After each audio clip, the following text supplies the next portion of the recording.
શું તમે જાણો છો કે ભારતીય વાયુસેનાના જવાન અભિનંદન વર્ધમાન કે જેઓ પાકિસ્તાનના ફાઇટર જેટ સાથે ઘૂસી ગયા હતા તેઓ ભારત પરત કઈ રીતે ફર્યા? આ સવાલનો સૌથી સચોટ જવાબ મળશે પૂર્વ હાઈ કમિશનર અજય બિસારિયાના પુસ્તક anger management the troubled diplomatic relationship between India and પાકિસ્તાનમાં।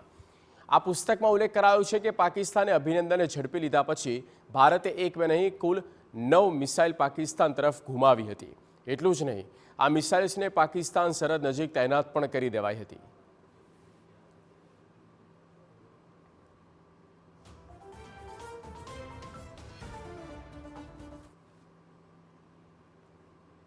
બંને દેશ પરમાણુ હથિયારો ધરાવે છે એટલે બંને દેશના રાજકીય અને સૈન્ય વર્તુળમાં ભારે તણાવ સર્જાયો સ્વાભાવિક હતો।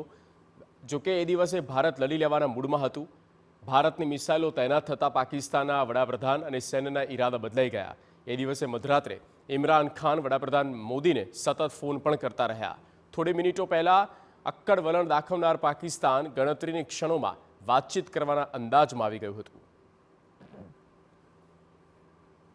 આ પુસ્તકમાં વિસારિયાએ લખ્યું કે એ દિવસે પાકિસ્તાનના વડાપ્રધાન ઇમરાન ખાન વડાપ્રધાન મોદી સાથે વાતચીત કરવા માંગતા હતા। એ રાતને વડાપ્રધાન મોદીએ કતલની રાત ગણાવી। એ ઘટના એવી છે કે 27 ફેબ્રુઆરી 2019ના રોજ અભિનંદન વર્ધમાને પાકિસ્તાનની F-16ને તોડી પાડ્યું, પરંતુ તેમના ફાઇટર જેટને પાકિસ્તાની મિસાઇલ ટકરાઈ। છેવટે વિમાન તૂટ્યું અને તેઓ પાકિસ્તાની ધરતી પર જઈને પડ્યા અને પકડાઈ ગયા। હવે આ સ્થિતિમાં ભારતની તૈયારી જોઈને પાકિસ્તાની અક્કડ ઢીલી થઈ ગઈ હતી। અજય બિસારિયાએ પુસ્તકમાં લખ્યું કે પાકિસ્તાનના વડાપ્રધાન ઇમરાન ખાનના વડાપ્રધાન મોદીનો સંપર્ક કરવાના પ્રયાસ ચાલુ હતા। ત્યારે ભારત સ્થિત પાકિસ્તાનના હાઈ કમિશનર સોહેલ મહમૂદે બિસારિયાને કોલ કર્યો। તેમણે કહ્યું કે ઇમરાન ખાન વડાપ્રધાન મોદી સાથે વાત કરવા ઈચ્છે છે।